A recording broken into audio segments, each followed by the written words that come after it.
Alright everyone, with the dust barely settling on the version 5.6 reveals, our minds are already racing, aren't they? Let's dive straight into what version 5.7 might have in store for us, and more importantly, who we should be saving those precious primogems for. Based on what we know and the patterns we've seen, here's what I'm thinking we might see. There aren't any credible rumors floating around just yet, so this is just my take on what could be coming. First up, the name that's been on everyone's lips for a while now thanks to some early whispers, Skirk. The general consensus is that she's finally going to make her debut as a Cryo character in version 5.7.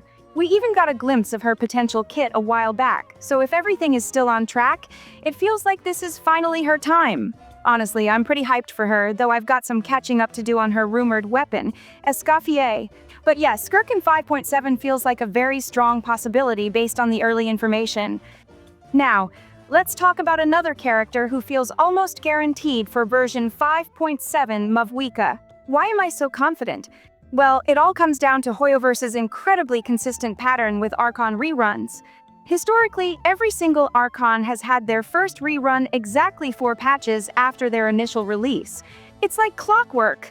Mavuika graced our screens in version 5.3, which means following this established trend, she should absolutely be making a comeback in version 5.7. It would be a real surprise if Hoyoverse decided to break this pattern now.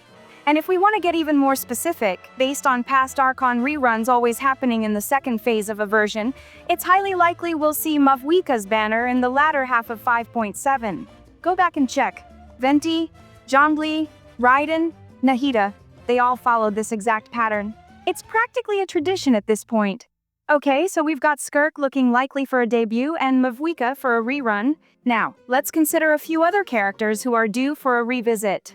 We've got characters like MUALANI, Kinich, and Chaska, all of whom have been off our banners for a while. However, there's one character who, in my opinion, has a slightly higher chance of making an appearance in 5.7, and that's MUALANI. Her initial banner was way back in version 5.0, where she appeared alongside Kinich, who, interestingly enough, is scheduled to reappear in version 5.6. Given that Kinich is coming back now, it makes a lot of sense that MUALANI might not be too far behind, potentially even in version 5.7. It would fit the pattern of bringing back characters who had banners together around the same time. Finally, let's talk about that last potential character for version 5.7. Initially, I was leaning towards someone from Inazuma. However, with the Inazuma Chronicled Wish banner happening in version 5.6, that definitely throws a wrench in those plans. It narrows down the possibilities quite a bit. So who do I think has the strongest chance now? My bet is on Wanderer.